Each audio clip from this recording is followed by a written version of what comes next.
shame. And when I think about my dad now, the experience is so different, right?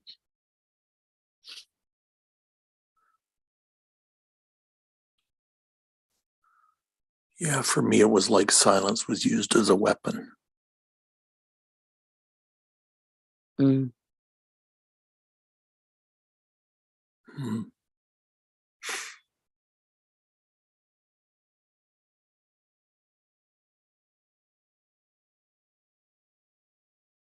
It's like the drawbridge gets drawn up. You're not allowed into my castle. Mm. Mm. Oh man, I'm just getting some major clarity here. Boy.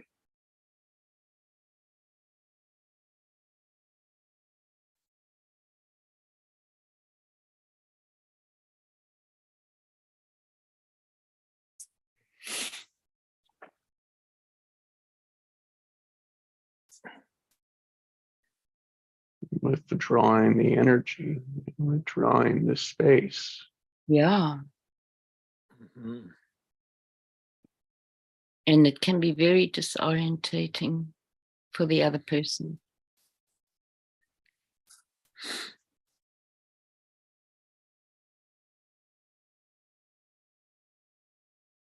Because there's a severing of the connection.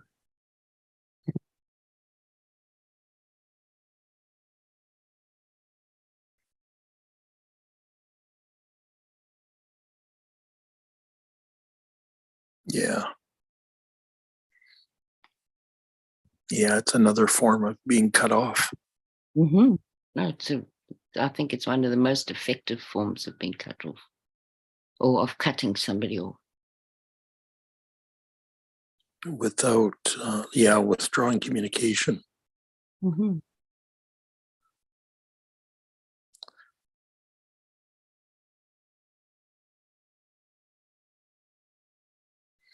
Which means withdrawing hope of understanding.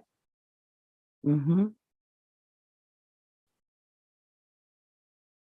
I mean, I've seen, in working with couples, I've seen some people do it deliberately, and other people just saying that they, at that point, they know that they're in such a rage or so despondent.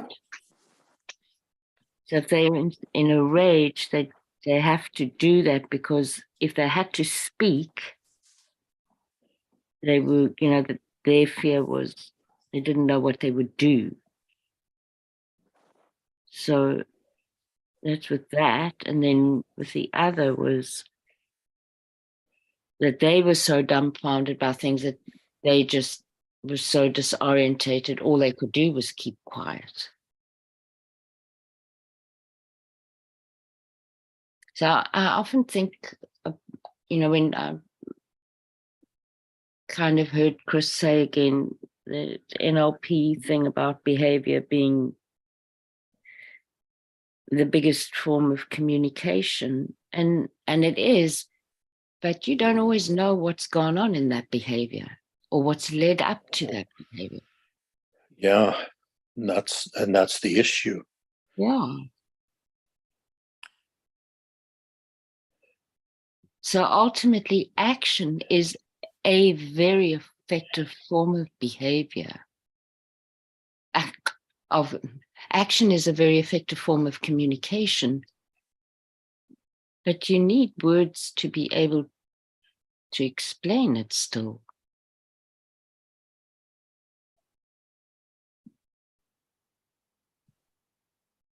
And that's why I say, when I think about my dad now, I see his way of dealing with the anger differently. Still don't know, because I couldn't ask him. But there's more possibility, Yeah.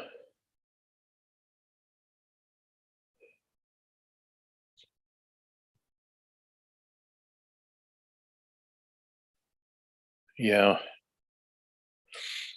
because I experienced a rage without any communication, Yeah. but it's so much more intense. Mm.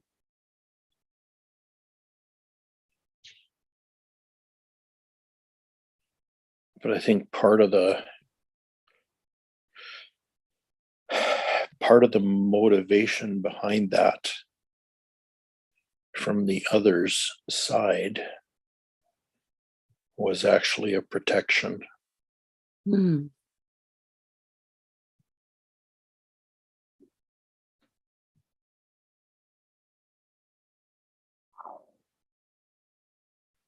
Which explains a lot of other things about it.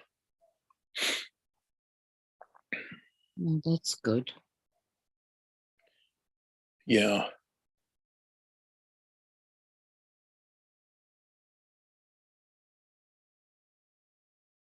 Yeah, it's an anger that I've never experienced before in my life. Mm. And it was so deceitful and so covered up that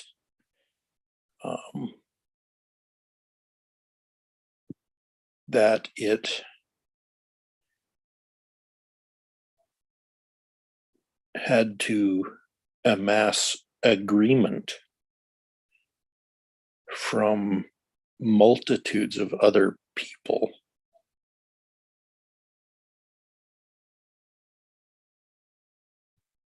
in order to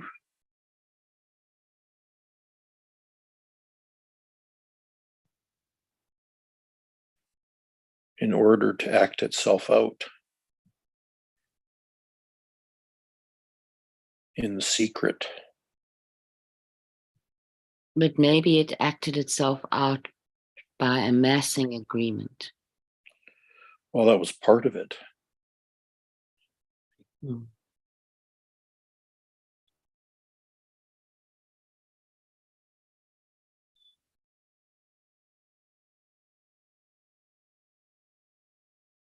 Like drawing other people into its deceit and its intensity.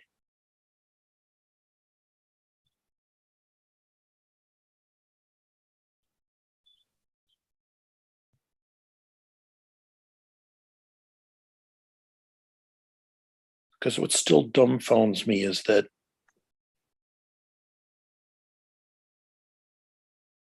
so many people bought into it.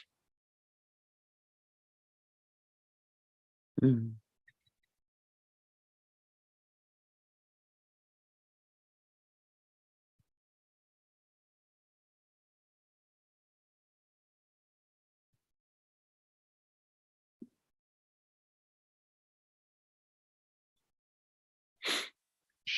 Shock and awe.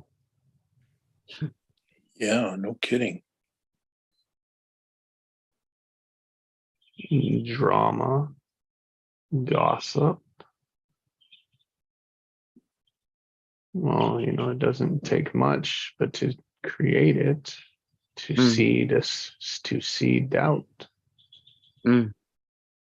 And then all we do is start looking for that. That's right. Which means when we look for it, we're creating it.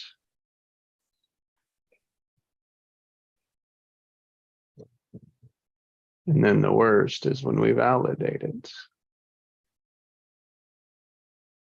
If it's going in the wrong direction, yeah, because I was just thinking now, when you look for something, you find it.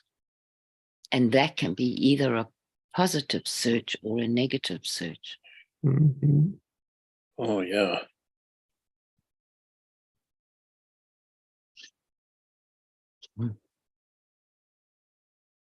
In our experience of positive and negative, right?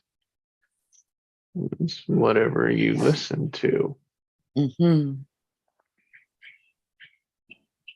And a version of not asking another party involved is the silence as well. Mm. Yeah. Yeah. The assumptions.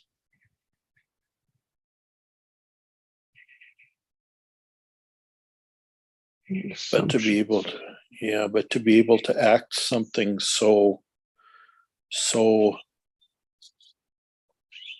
violent out all the way through and still appearing to be squeaky clean. Mhm. You know, I'm still appearing to be above reproach is what's blowing me away. Oh, wow. Oh, my goodness.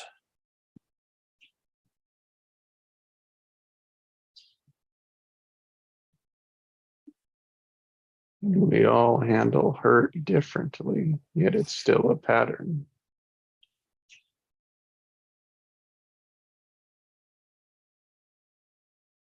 Mm. I think especially hurt is a pattern. Yeah. Yeah. You don't always see the full pattern, and Yeah. That's very true. it doesn't arise very often, but when it does, you don't know how far you're going to go with it. Yeah. And then throw spite on it.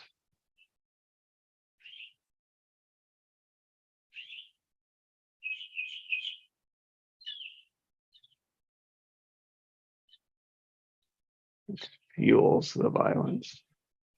Mm. That definitely does.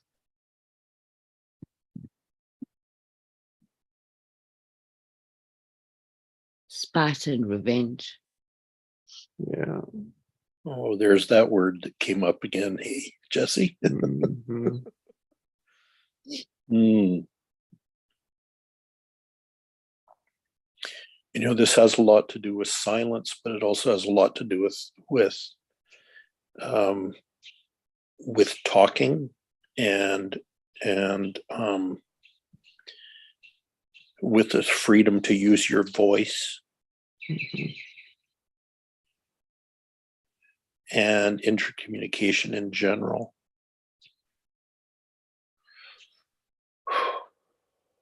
Wow.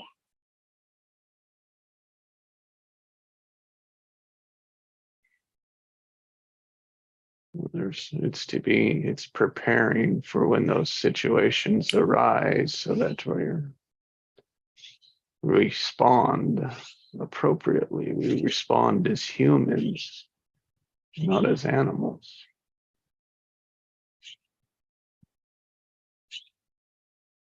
Mm.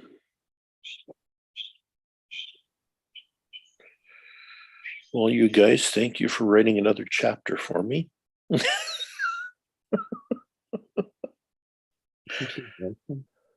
Oh my.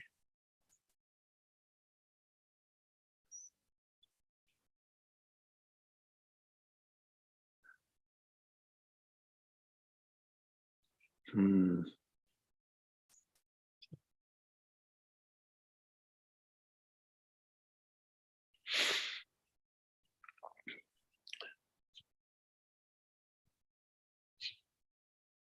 Yeah. Especially in relationships, it's take everything and withdraw and leave them on the outside. And that is taking things personal.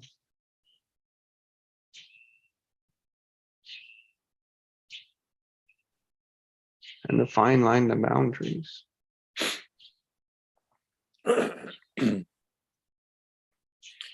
Well, for me, that's definitely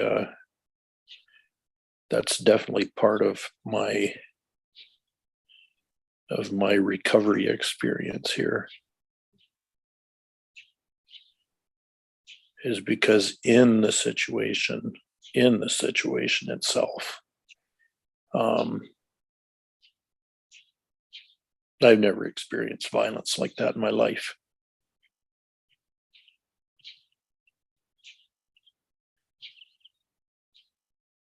And it was directed as pinpoint.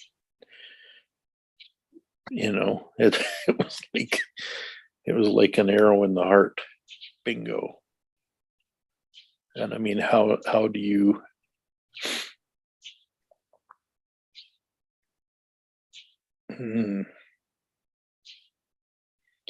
I'm just realizing that I'm actually in the midst of detaching personally from all that.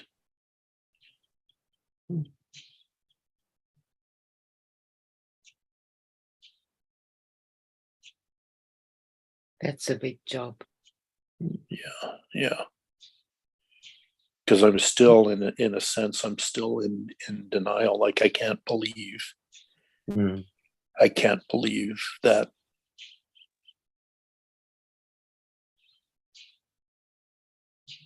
the people involved would provide that extreme an experience and be totally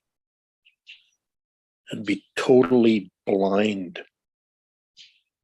to it.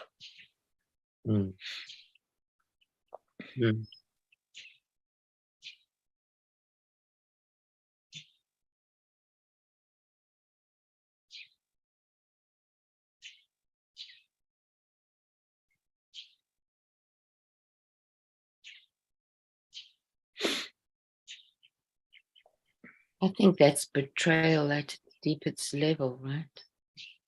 Yeah.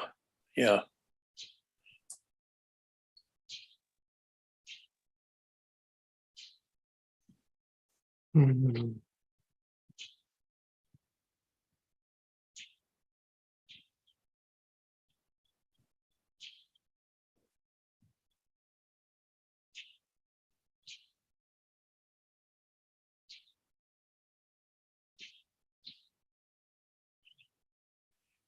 Yeah, I'm going to throw this in because it came to me yesterday and we didn't really get here, but here it is today again.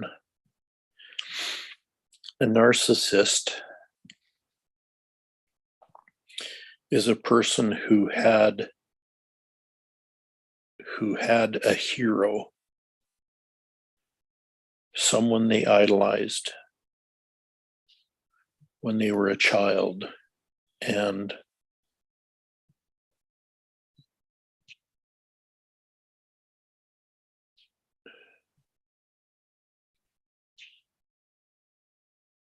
they were in some way brutally let down by that hero.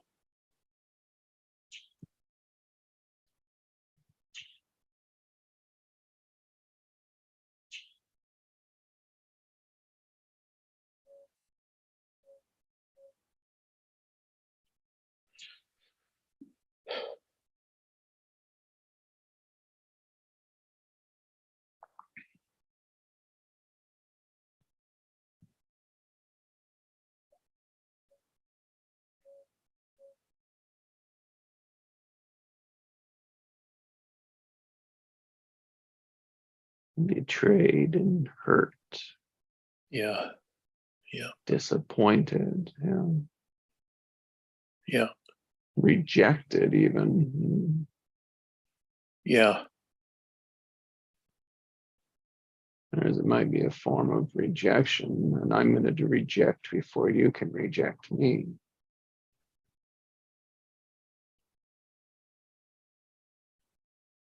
Yeah.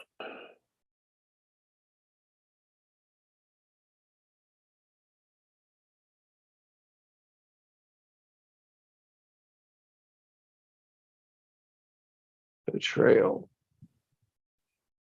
Yeah. And that, yeah. And it's never been, it's been held there. It's been repressed, self-repressed and held there. And for a very, very long time. It's a protection mechanism.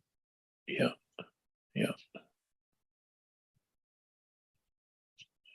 So the rage got locked in. Yeah. And It is a pattern. and you can't hold that stuff in forever.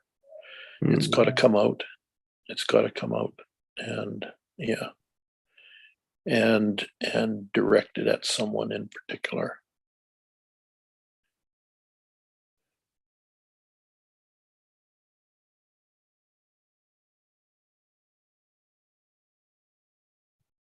which is still not letting go of it. Oh no, it's still there. I mean, it'll Mhm, just fester some more. mhm. And it'll go silent for a while until the Yeah. next situation. Yeah, because it's never come to a confrontation with truth. Mhm.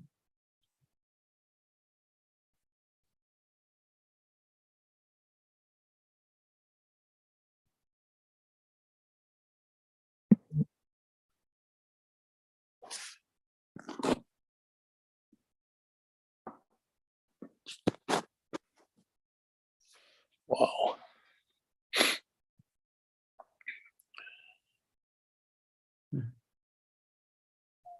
It's so what I find interesting, Craig, is that statement about silence being so resoundingly loud was written by a friend of mine that had lost her daughter a year ago. Yeah. And our conversation has stayed with that essential experience of a death. Yeah.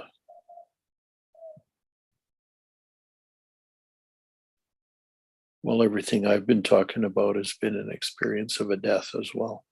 Mm-hmm. You know, a really extremely deep loss. Mm-hmm.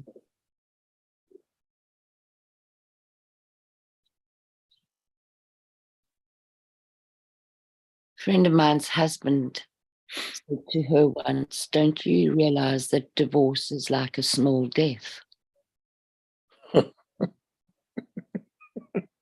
never forgot that. I was pretty young when I heard that. Yeah, I wouldn't call it a small one. I'd call it a pretty big one. But it's not death, Yeah. Yeah. not death of the body. Put it that way.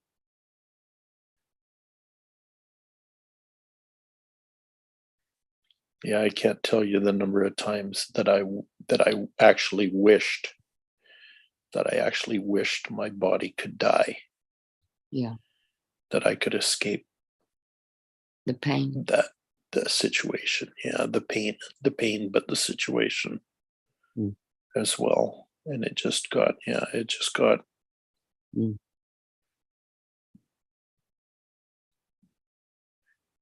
it's just got deeper and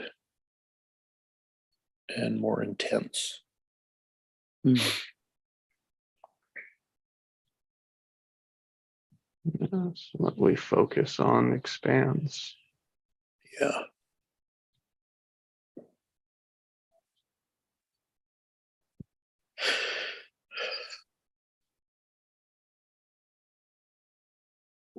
And then we run through and think about or remember all that we lost, which is But what you the know something? silence.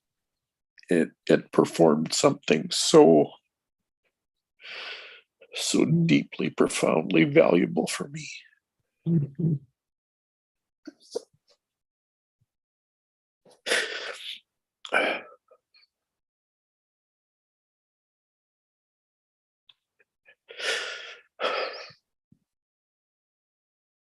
And when we see that, we know we're healing. Yeah, definitely. That's the genius of love. You know, unconditional love.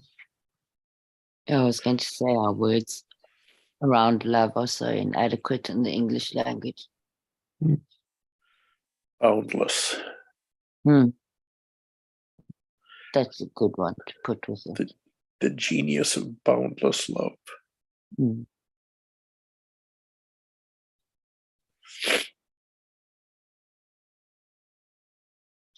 I heard a channeler once say, you have to remember that you humans are rather fickle.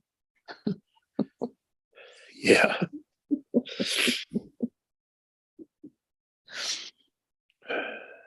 quite personal. Mhm. Take it all personal. Ugh. Yeah. Disease. You see, I had this,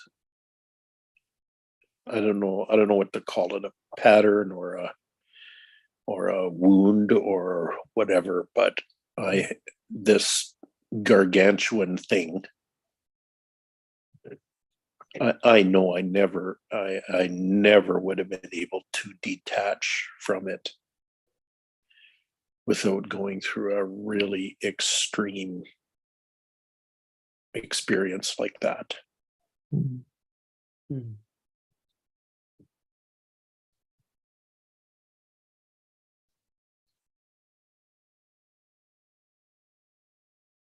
Which means that you've been able to take that 40,000 foot view.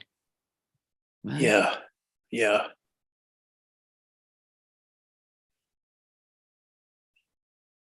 Mm. And what's really crazy about this is it's there's a myth around this too. It's about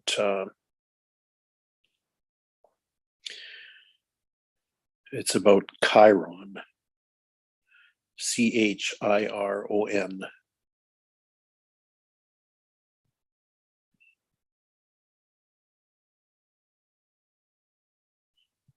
And Chiron's it's an asteroid that sits between, I think it's between Uranus and Neptune.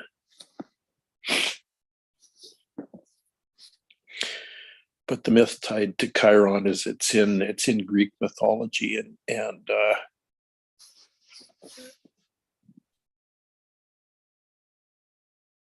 Chiron is known as the wounded healer.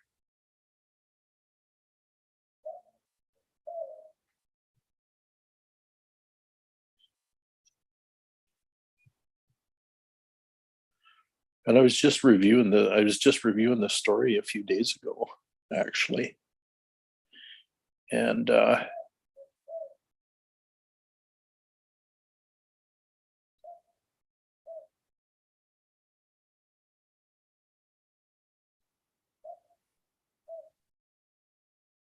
Chiron was immortal for whatever reason, and then he trained. I think it was Achilles and um, Heracles and a few other of those gods in Greek mythology, and somehow Chiron ended up with an arrow somewhere that pierced him, and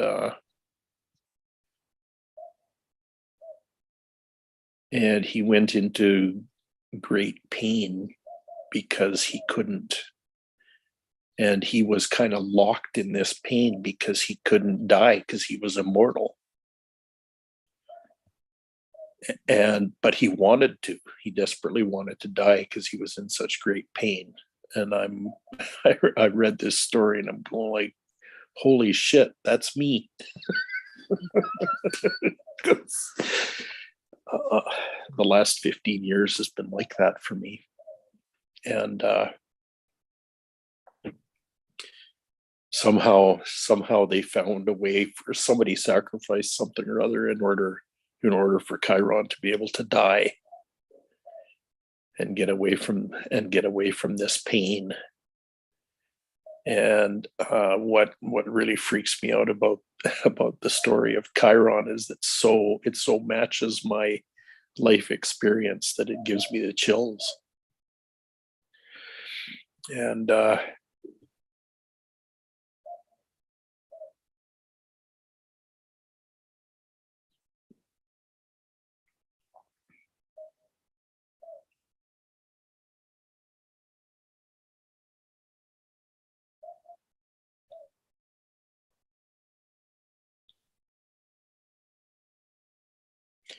Do you know what house your Chiron lies in, Craig? I think it's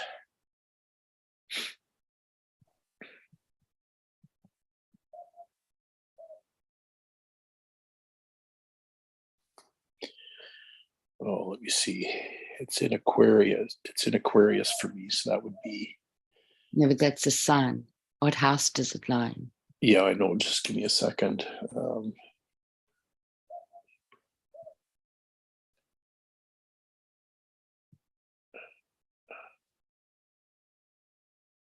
I think it's the 6th.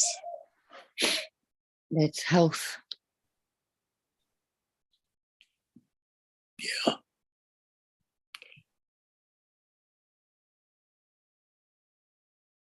I found that very useful to find out in my birth chart.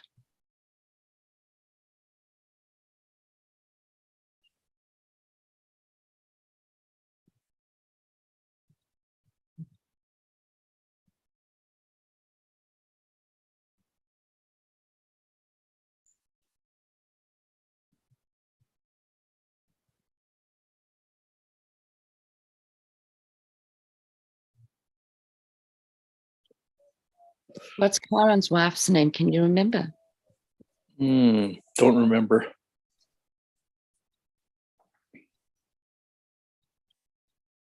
They only named her, I think, about 15 years ago. Yeah, I wouldn't. I might have run across that, but I didn't. I don't remember.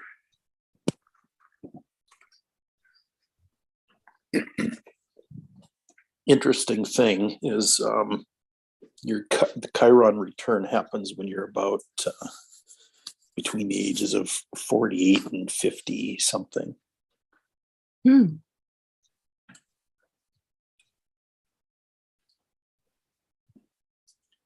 Yeah, and you know I've been studying my own astrology around the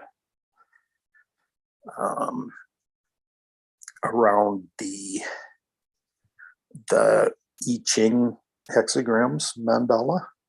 Mm-hmm.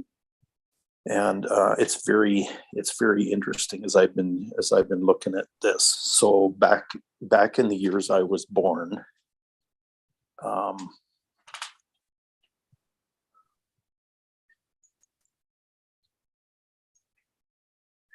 when I was born,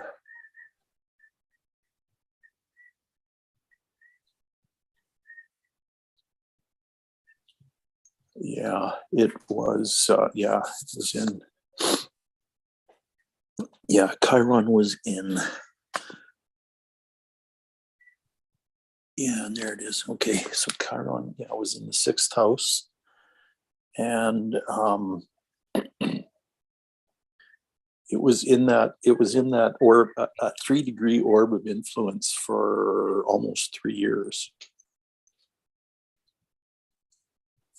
when I was born. So it was very slow moving at the time. In fact, I think it was in retrograde and actually went direct, I think, the day before I was born. So it would have been like stationary in the sky relative to Earth at that particular time. But it's interesting that its influence over me would have been like that. And then when I turned about 47, it was on its return and back into that 3-degree orb again. And it stayed there for, I think, closer to 5 years on its return. So, and that's basically when all hell broke loose for me.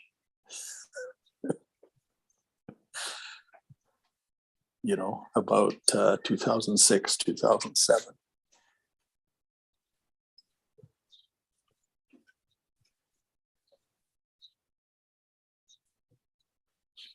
Yeah, I often think we have all these theories about why we do things, and we understand this and that. And then I think, oh, so much of our lives are actually encapsulated in what happens in the planetary movements in the heavens. And it's not that we don't have any power.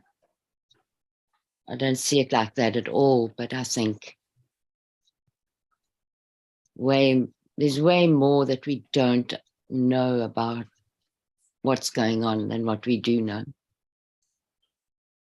Yeah. In fact, what I see is that there's a real a divine level intentionality to so much. Like all of the backstory of my life has that divine intentionality in it. So when I use a term, when I use a phrase like the genius of boundless love, that's what I'm talking about.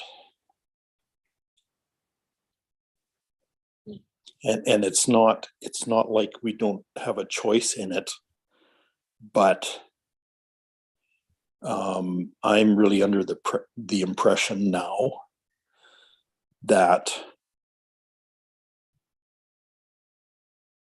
all of that was loosely planned out before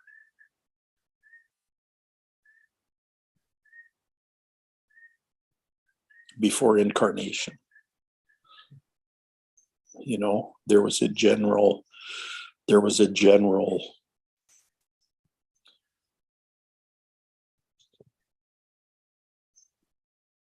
purpose, a general destiny.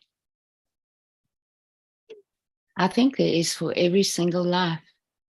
Yeah, I do too. Oh, I'm convinced of it. I'm more convinced of it now than I've ever been.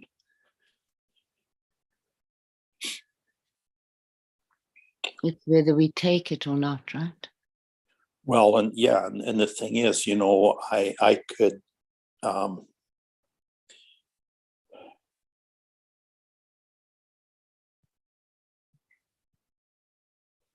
I look back on my attitude toward that, and toward actually fulfilling that life path, so to speak. And a lot of it has to do with me fighting my own life path.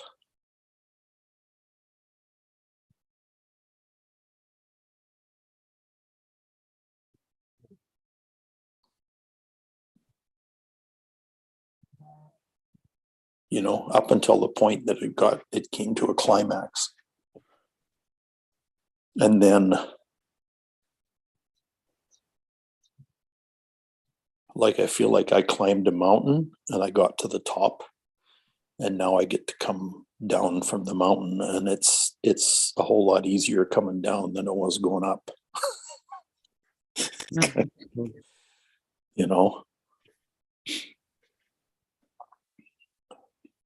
It's kind of like mission accomplished. I have a really overwhelming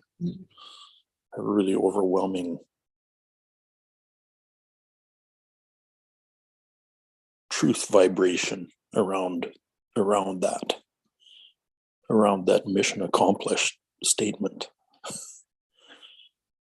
That's amazing. Yeah, it is. Yeah, it's quite profound for me.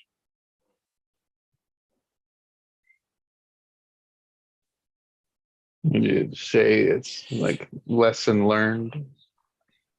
Well, yeah, but using the word lesson is kind of like a slap in the face, 'cause it's a hell of a lot bigger. It's a heck of a lot bigger than a lesson. But the thing is, I don't think it was me that needed to learn the lesson. I believe that this life path was lived on behalf of all of humanity.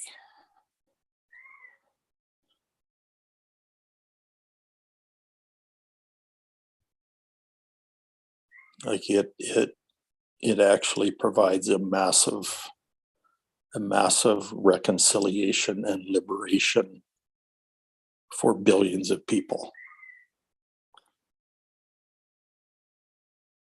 So where's the me lie when we talk about me?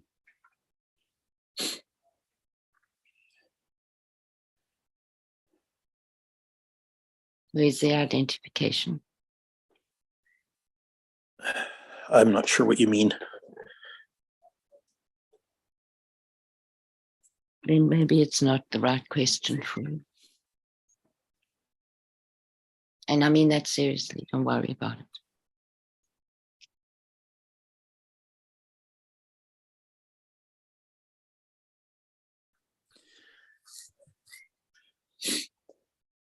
If you're asking if that was a personal, if it was a personal life experience, I would say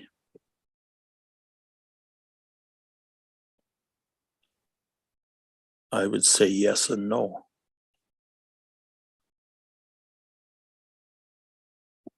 Yeah, it was more a question for you to ask yourself. Yeah. Because there's a lot of freedom in realizing that it wasn't. Yeah. So I think it wasn't about me. It wasn't about me personally. Okay. And that's what I was pointing to, because I think one has to still be very careful of the ego, right?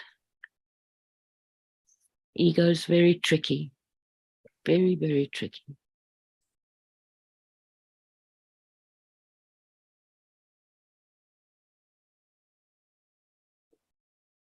Yeah, but here's the other side of that, is that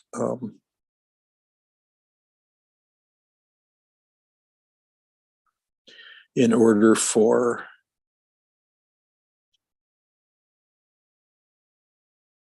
a life path to be fulfilled, Mm-hmm.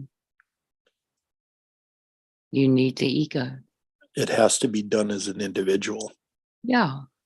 I think that's why we were given the ego, right? It's not all bad.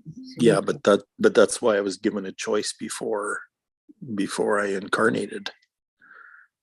Like, living this life was my choice. Mm-hmm.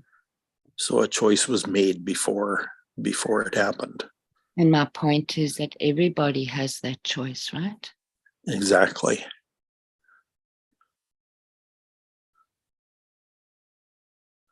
And quite frankly, ego has nothing to do with that, because it was all decided before there was one.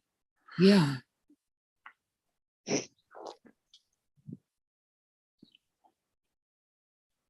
But that's part of the experience too, is to manage to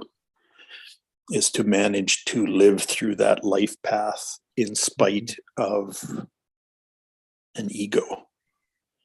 Yes. Yeah. Or despite would be a better word for it. Despite having an ego, because the ego is the part of us that fights it. Yes. Because it wants its own. The ego wants its own experience. It doesn't want the experience that was agreed to. Mm-hmm.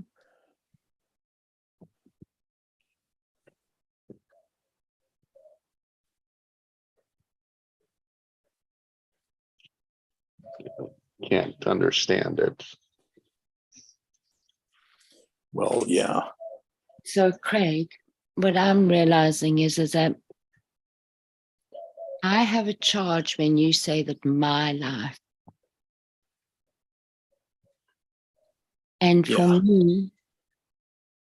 for me, I would be saying our lives. Our lives. In other words, for me, that would sound more inclusive. But that's my charge, right? It's not yours. Yeah. Because the truth is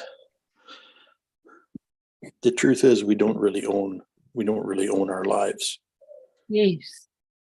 But that's part of the ego thing again. Yeah. Right? Yeah. And that's why I asked, where's the identity when you say me? Right. Yeah. I have to go for today. Thank you so much, Jesse. Thanks, Craig. Yeah. Thank you, Allison. Have a Thank you, good Allison. rest of the week. You too. Thank Thank you. Thank you for letting me hear the V You're welcome. instead of the S. Yeah, it's really good. Okay. Love you, Allison. Bye-bye. Bye.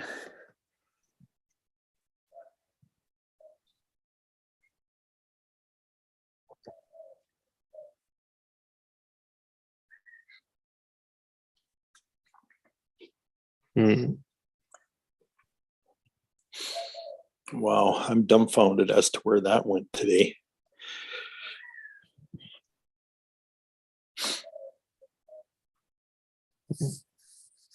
I just stabbed in the back. It's just another word for it.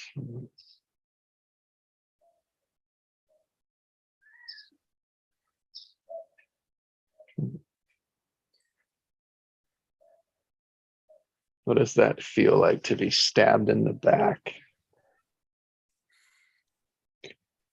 It's not fun. Well, surprising, right? Never imagined. Yeah. The other side of it, Never though, seen it coming. Jesse, is part of the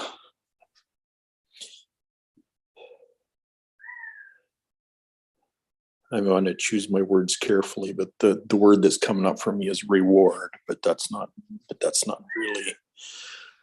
really what it is. But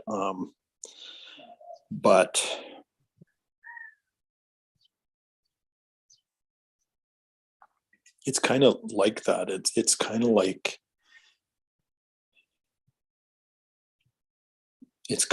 there's a reward for defeating your own ego or overcoming your own ego.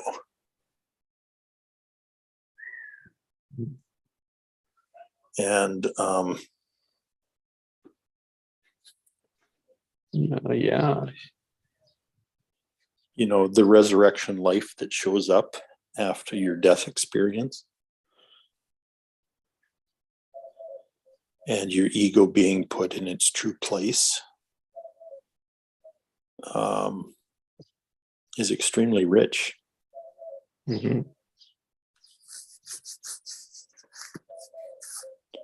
Yeah, I agree. It's the lessons that, not the lesson, but it's the learning that's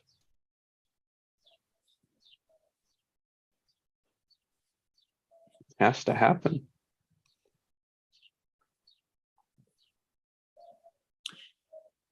Yeah. And how else do we have peace? Well, you don't until you live through the life that you agreed to live through. It's like, or the life that you chose to live through, right? Mm-hmm. Yeah.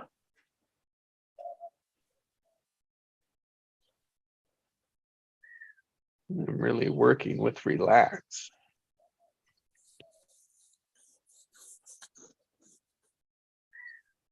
It's like that's another word with it, right? Is relaxed. That is Yeah. silence. That's a way of silence.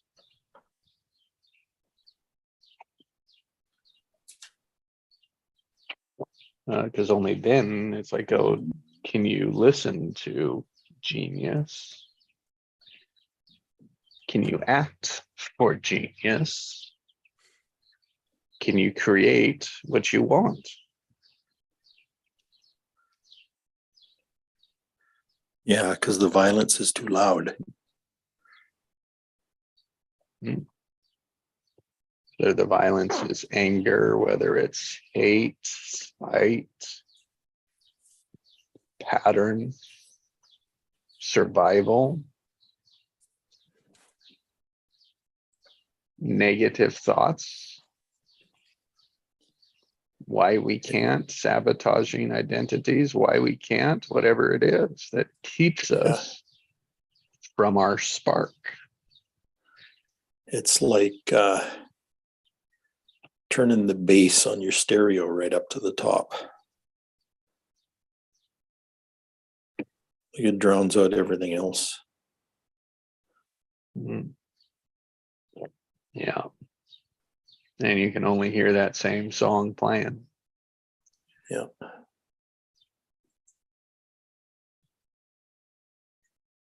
And usually it thumps. But it Well, does. A low frequency will drown out everything.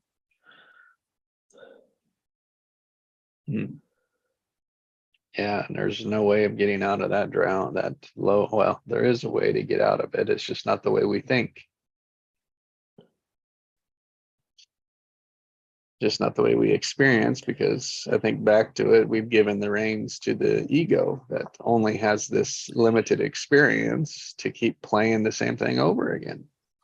Right. And that's the alignment between the ego and the unconscious and the spark.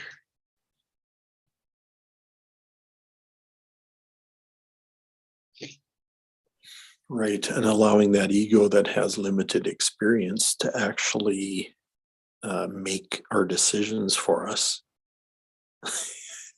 It's pretty ridiculous when you think about it. Yeah. In all reality, it's not making any decisions. It's just keeping the play button down on the record player. Yeah.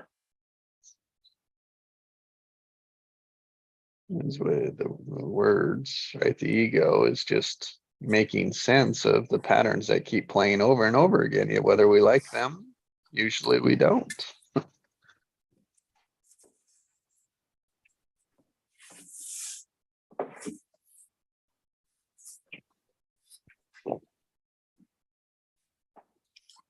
Quite profound. A young man was speaking yesterday in a group I was in, and he asked a question. He's like, "Do you just feel alone?"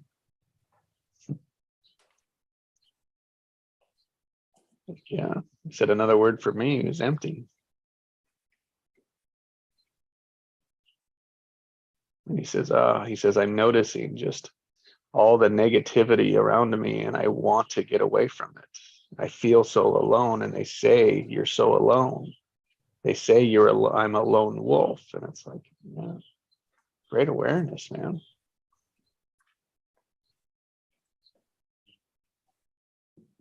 He says, all I see is open spaces, and I want to be by myself. It's like, yeah, that you almost have to do that first before you can find those that you want to be around with.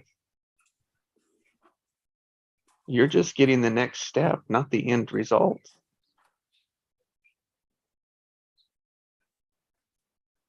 You're just getting the obvious action of what's next. And it might be to get out of that toxic, he used the word toxic, situation. Yeah. Yeah.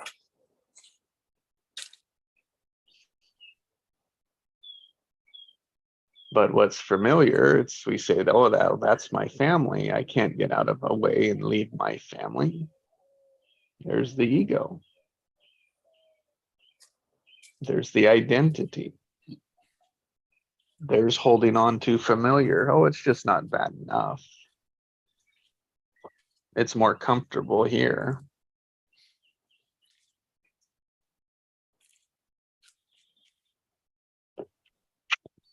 Just using it as an example of how we play it.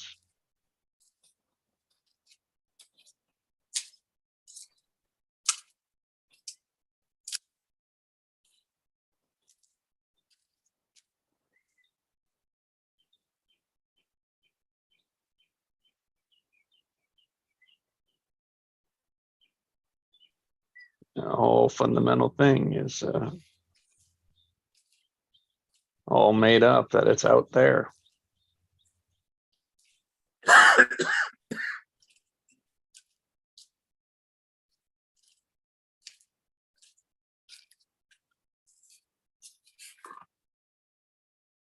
Another guy chimes in, oh, when I have all my money. It's like, oh yeah, there you go. Then I won't be alone. Mhm. Right. You keep chasing that animal, buddy. Yeah. Well, that's where this whole thing about divine intention kind of comes in.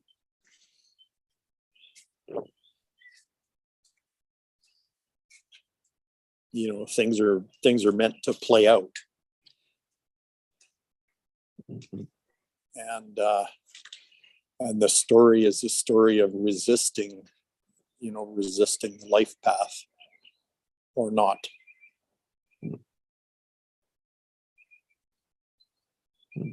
Or even for me, more specifically, is resisting the life path. And then there's a turnaround and actually deciding to participate in it Yes. fully. You know what I mean? Like Yeah. to go And- with it. And I think all of that accumulation of resistance at some point, right, has to break through. Yeah. And it's like the lesson, that's the best word I could have with it, is like the information. The result of it is as painful as all the resisting or fighting, all the energy that went into the resistance. Yeah. Yeah. So the harder you worked against your life spark, Yeah. Yeah. it's got to go somewhere, right? And we call it pain.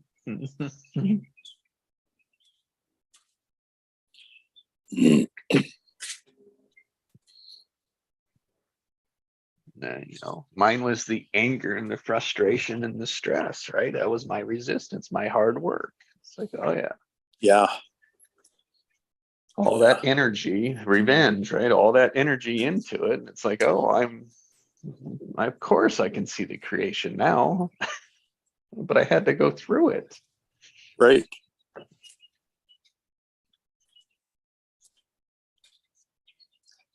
Yeah. You can't see how profound it was until you look back.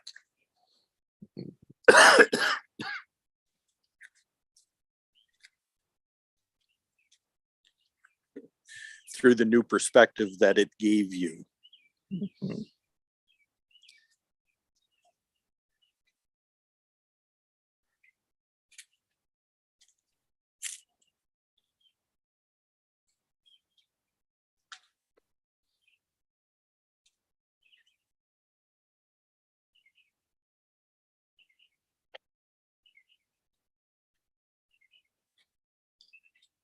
That's right. That new perspective, that new choice, that new way to see it. And that would be what I would say, oh, like what was learned from it. You can't see it in the weeds. You can only see it Yeah. above it when you hit the hill. Yeah. Right, and look back and hindsight's 2020. The old metaphor. Yeah. You don't see it in the swamp.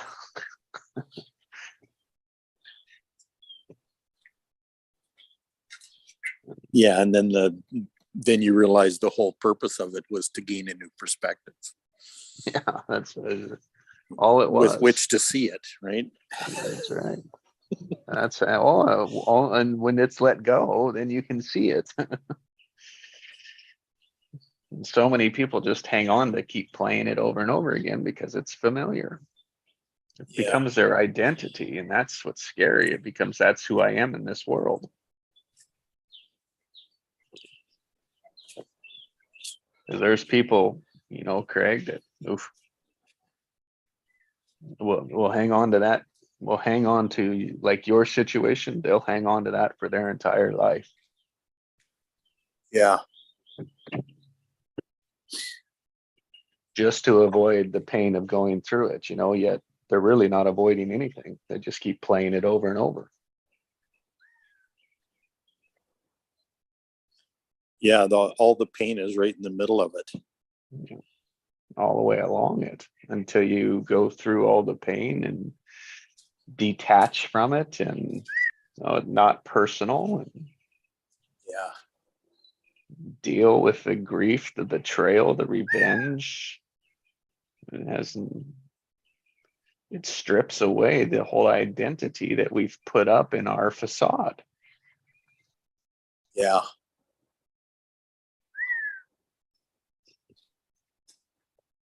As you're standing there naked, as your true genius, to say, look at me. This is all I am. What's next? Yeah. Well, and this is all I need. Yeah, without it. Yes. Yeah. Who's coming with me?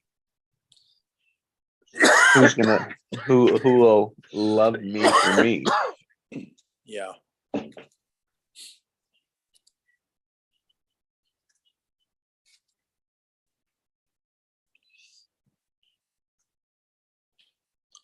Who will choose silence over violence?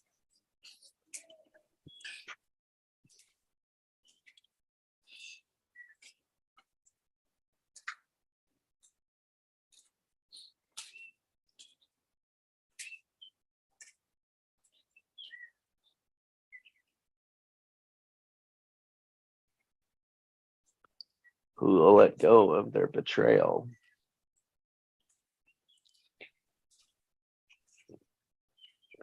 Revenge. And it's not the good times that matter. It's in the challenging times is when the true colors shine.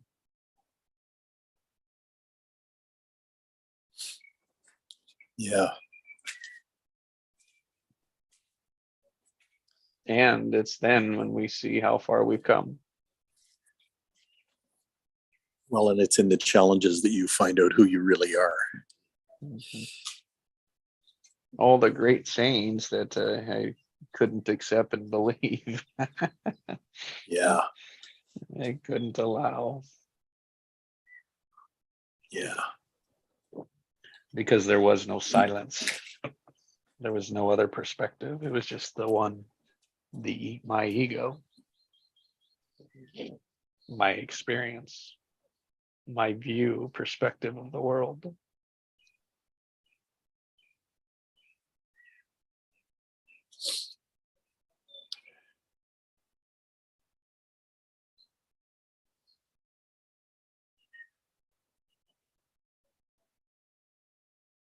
Yeah. Everything I thought was true. Yeah, and fought so hard to validate. Yeah. Yeah. But couldn't be verified. Not any more than what I'm saying now. No. Yeah. And both were truths. Both are truths for me. Just at different times. Yeah. Yeah. Yeah. And only when people can hear them and we talk about them and have a conversation, does it move on.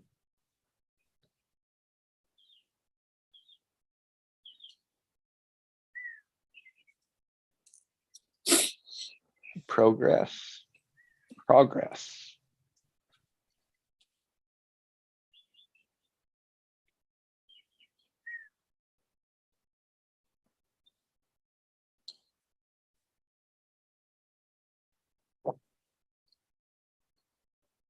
Oh, so much that people we and like you said earlier, it's like we can't even see it in ourselves. We can't even see the stories we're making up. No. Can't even see the ego and how silly all the things are.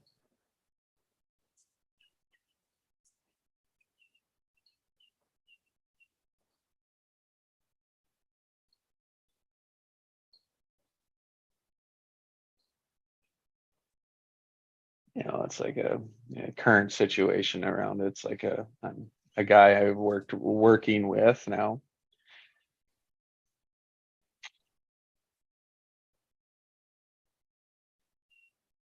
He's a hustler.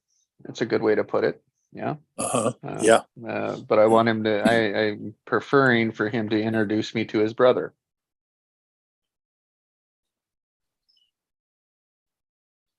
Because his brother was the guy that said, yep, that's the guy to talk to. Yeah. We've got a history with this guy. And it's not bad. It's not bad by any means. I mean, it's everyone doing their best. Yeah. Yeah. And there's this piece of me that comes in and says, he wants a piece of it. So Yeah. Yeah. Well, on the other side of the that too is you don't want to ego. be dealing with the hustler. I just hear that in your voice. Yeah, I can't, Yeah. for where now with him we could, but then there's conflicts of interest that come up with big companies, and it's like I don't need that. Yeah. Now, can we make space? Oh, certainly, right? And so that's where like there's certain space that I can make, but my scarcity, my fear is, oh, they're going to try and copy it. Yeah. Which might be valid, right? Because I just opened a big space for him and he knows enough to make sense with it now. And so his response is, oh man, that's awesome. So he kind of played into the make me feel good about it. So let's go have a meeting and you tell me all your information about it and then I'm going to go do it. Yeah.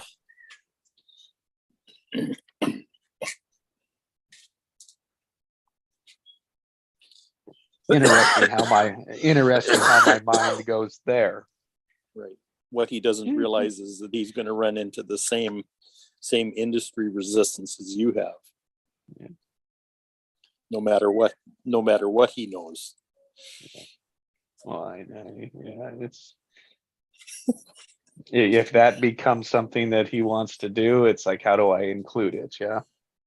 Yeah. I mean, as soon as that project started, there's enough people around. I mean, it's been our biggest customer for 16 years. There's enough people around that'll say, why are we doing this one when we have this one already? Unless it's that much better, but you've got to do a lot of them to prove that it's a lot better than 15,000 treatments. I mean, 15,000 treatments, that's a huge inventory. It's a huge history for 16 years. Every year. That's big inertia to overcome. Yeah. To compete with. My story, anyway. Yep.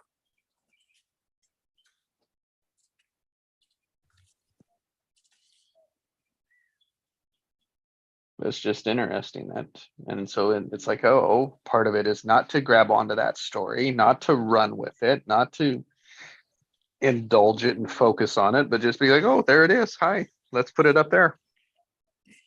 This is what I'm going for. This is still what I want. That's over there.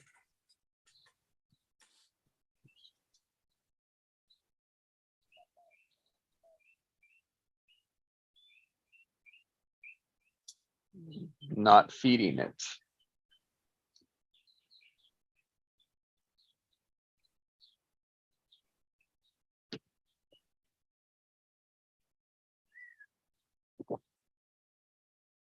Because it's still information.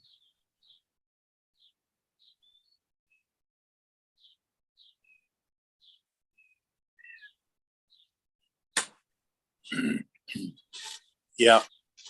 well, it's feedback, to use your term.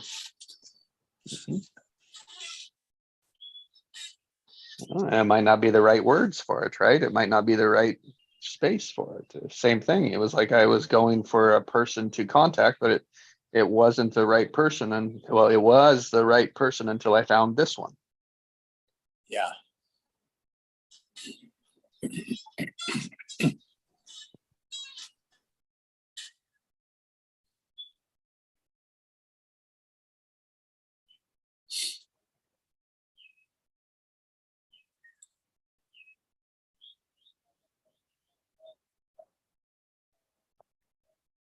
So what was this chapter about today?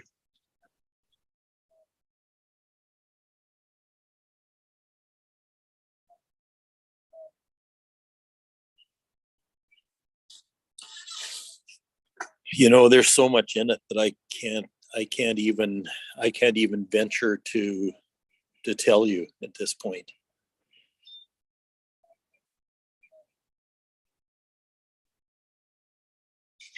Because it's all synthesizing again.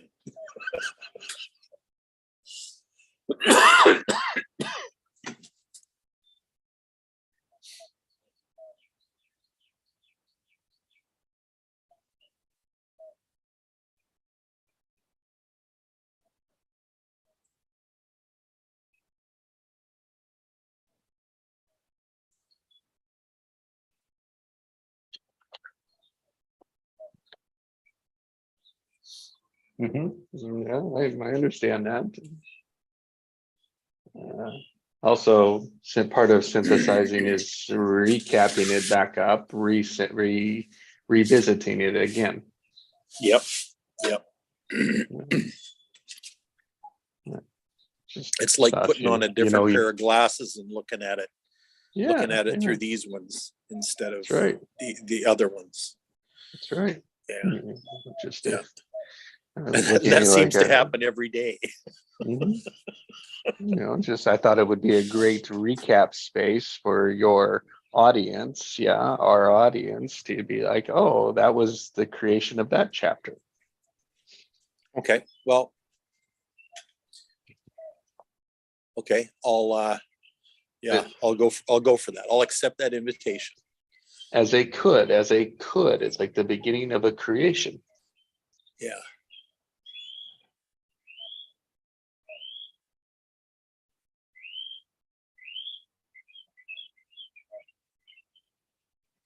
So what I'm seeing today is a huge intentionality behind the life I've lived. And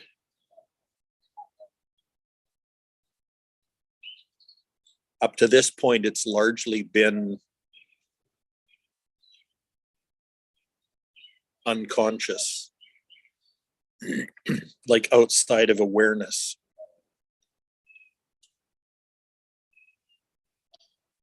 And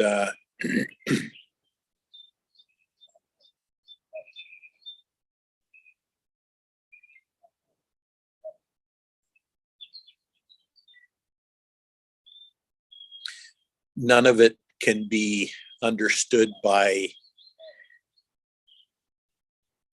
created faculties. And by that, I mean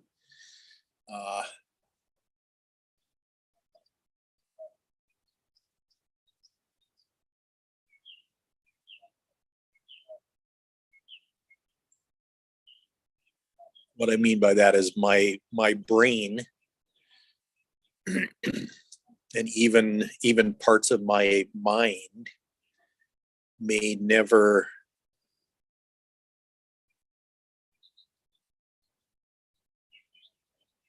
understand it.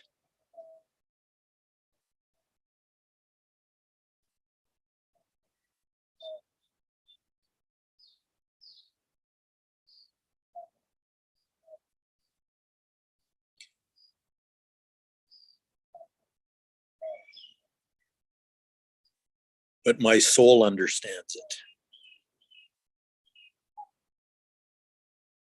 In fact, my soul has known it all the way through.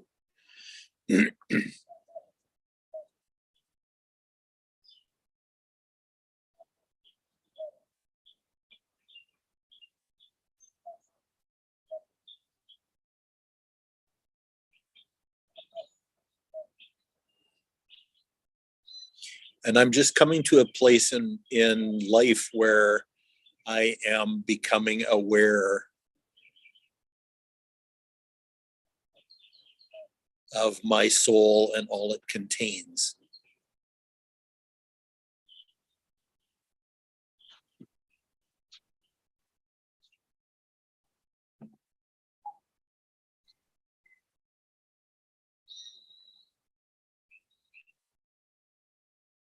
In fact, I've come to realize that my soul has been running the show all along.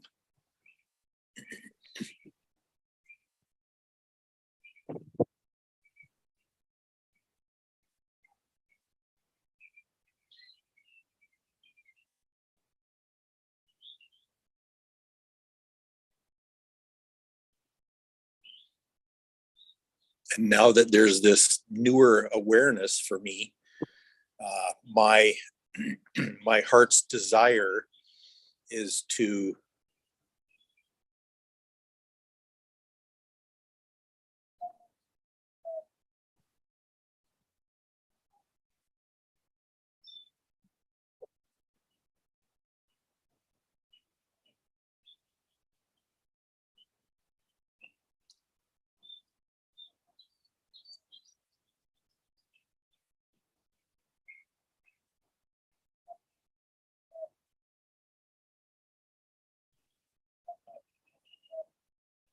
bring my my soul, my eternal part, into conjunction with my created part, and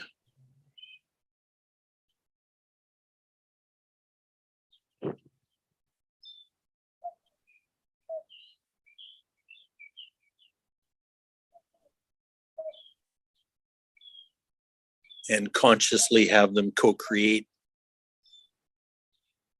everything else together.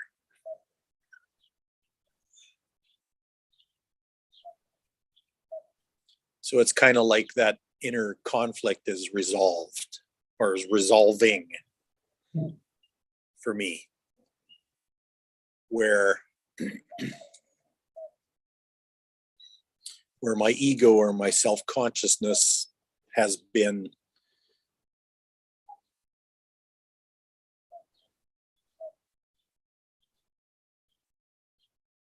in conflict with my soul, with my true nature. And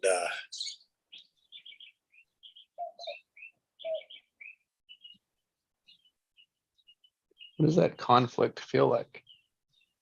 oh, it's hell on wheels, man. But you don't realize that it is until it starts to disappear and you feel what it's like without it. And then only then do you realize how painful it's been. Mm-hmm. You know?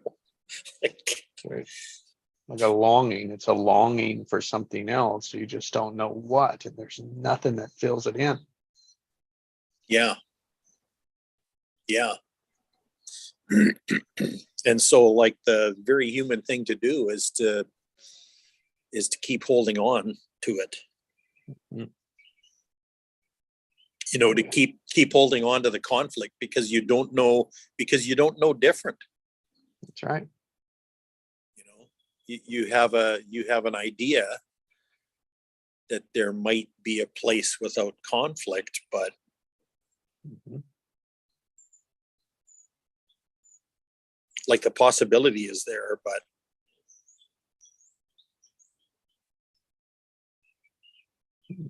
The desire is there. It's way down deep. It's a calling, yet our structure is to think that, oh, when we get stuff from out there, when we get it out there, then that will fill us from the inside.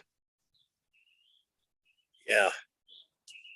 It'll fill that longing, and it's now our longing is like it is listening to that inner call to inside out, upside down.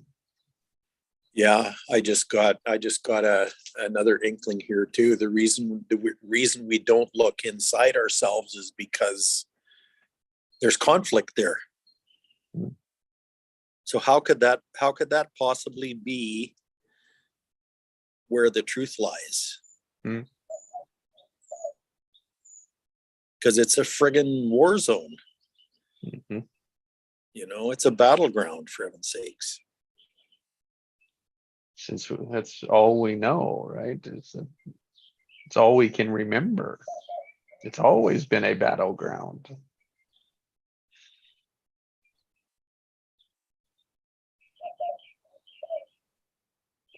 Exactly. So why would the answer lie there?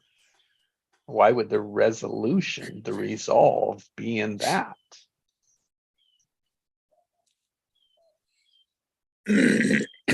Well, that's not logical. Not at all. Is part of it. But the truth is, nothing about this is logical. No. I want peace. I want joy. I want to be happy. But it's not in there that it's doing it because I'm not experiencing it. But only when that conflict doesn't exist do those others show up. Yeah. The key is that inner conflict.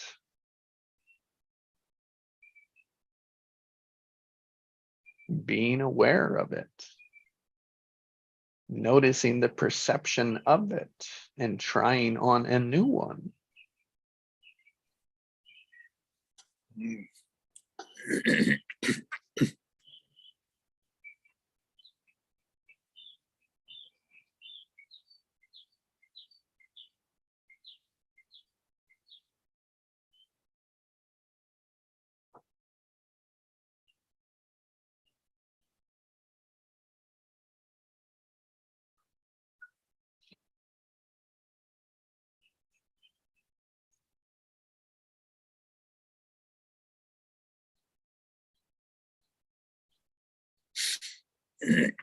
So is that inner conflict personal?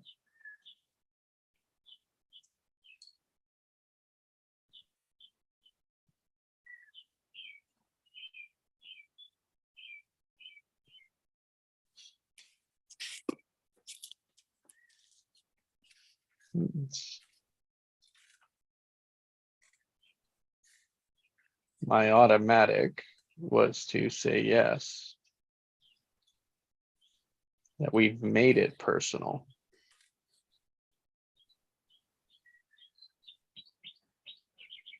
Or maybe we assume that it is. Yeah, because it's internal. I think it's it's the whole facet of things. It's what we've done to cope with it, right? And it's just a pattern that we keep playing with it as if that's developed as the child.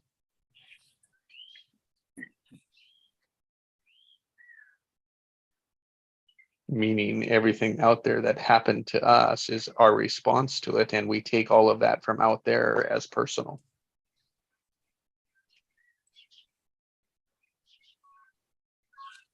That's because we project it.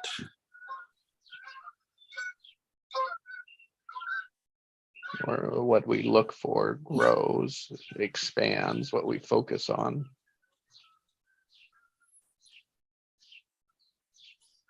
Yeah, we actually project it on our environment, and then it gets reflected back. As a validation of it. Yeah, as a validation of it. Yeah.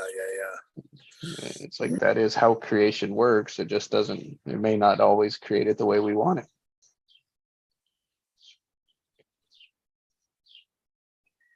And then we take it personal it because then becomes we a say we're mirror not good image. enough. And then just this pattern, this cycle just keeps going and over and over.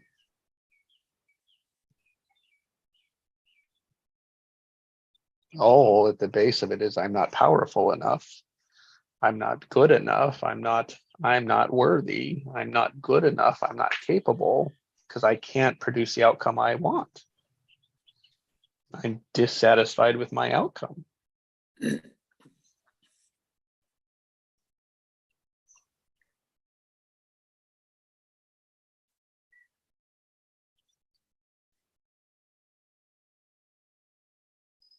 And if you don't have that, then your life is full of peace.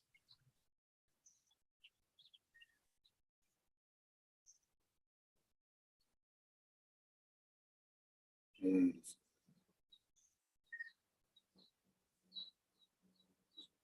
Is it always? No, just the majority of it. Because it's ludicrous to believe that you'll be 100% peaceful all the time. But I think you can train, you can get there.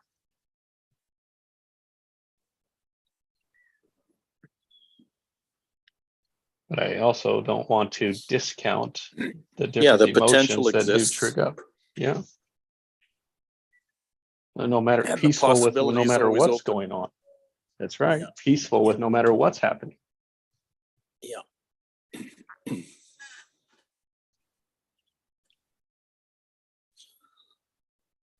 Well, and yeah, and being able to discern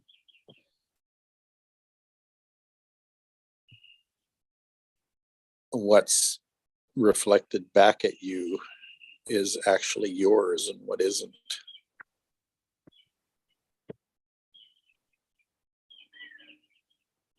Oh boy, wow.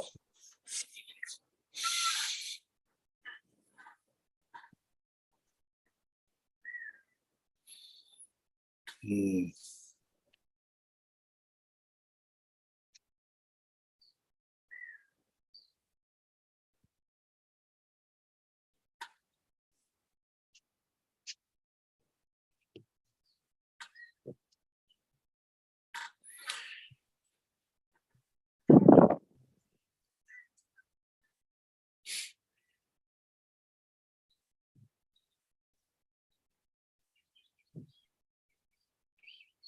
So I would say yes, taking it personal.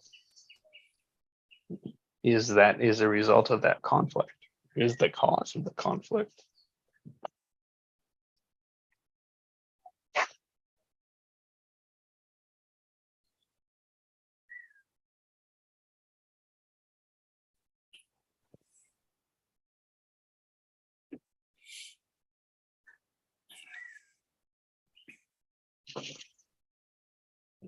The judger, the blamer, the victim, the controller, the protector, all of those.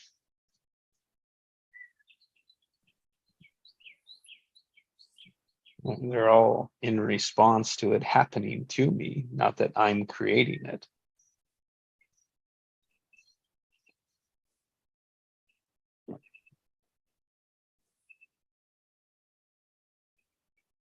That's the subtle yet massive difference. It's happening to me versus I'm creating it.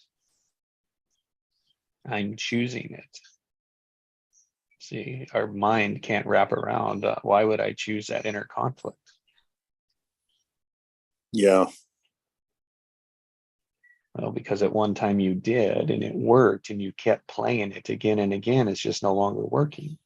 Yeah. Well, now you can't stop it. That's right. It's time for a new choice.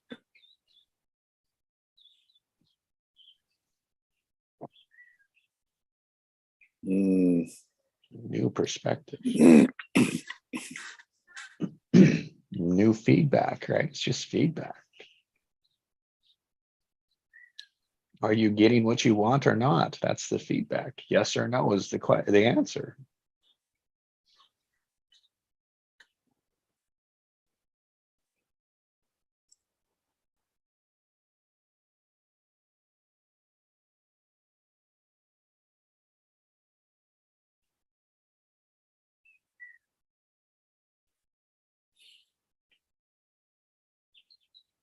And in that is where you find your spark.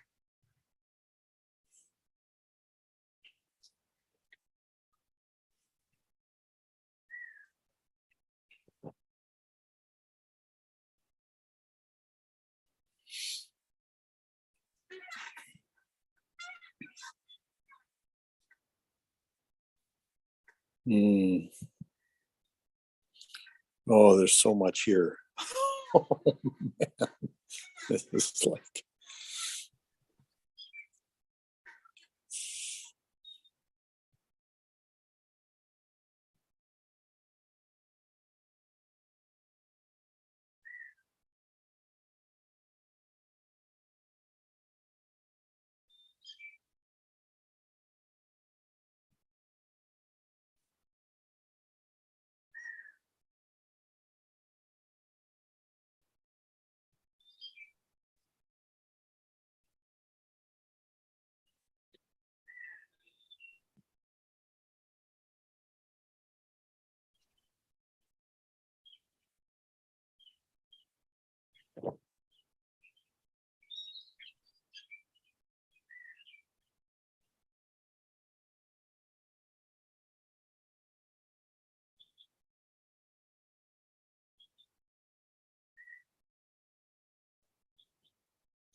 so one of the keys to healing for me is coming to a complete stop.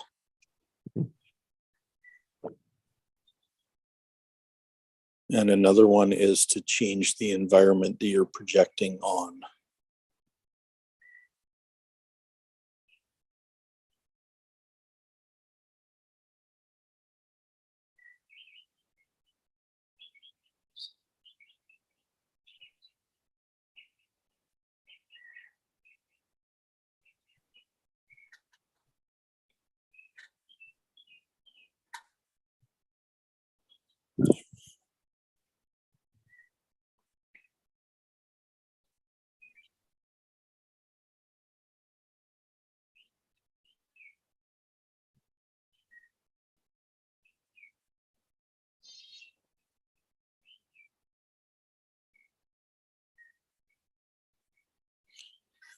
Because that changes the feedback you get Mhm. quite radically, in fact. Mhm. You know, the combination of those two, because it's one is the environment, which is a small change, but then you're also changing a behavior, which is a way deep one. So the Yeah. two of those rewiring all the way through all the levels of change. What's interesting about this for me is that everything in my body was telling me to come to a complete stop, but my inner conflict wouldn't allow me to do that. Mhm.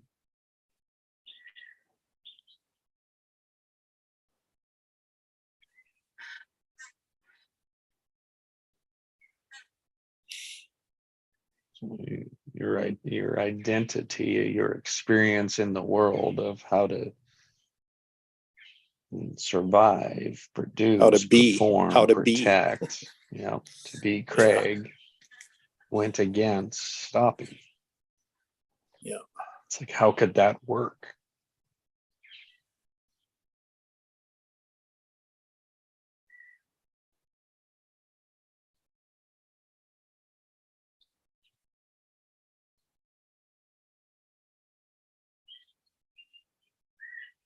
Logically, Yeah. it doesn't make any sense.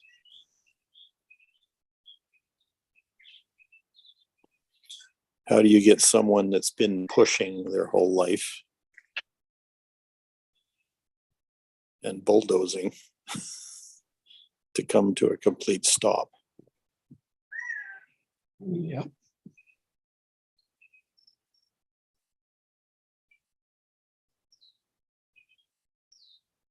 Same as someone that's been fighting, angry, and frustration, stressed, worried, overwhelmed, doing more and more and more, getting less and getting farther and farther behind.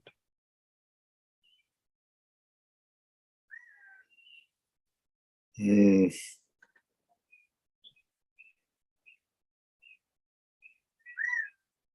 The fear of stopping that, ooh, yeah. that's definitely personal.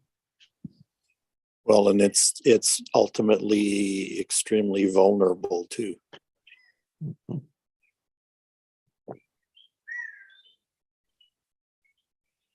It's a place of helplessness. Hopelessness.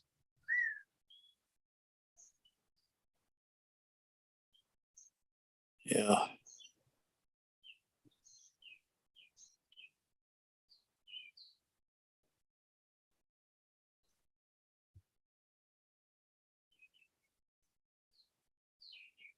Unsustainable, either way you look at it.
Craig, I think I'm complete. Thank you. Mm.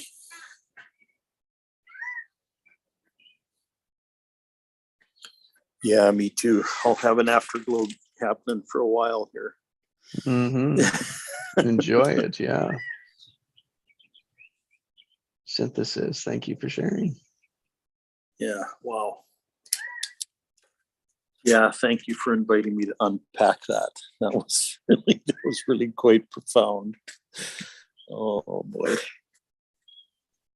Oh, there's so much there. Oh my. Mhm.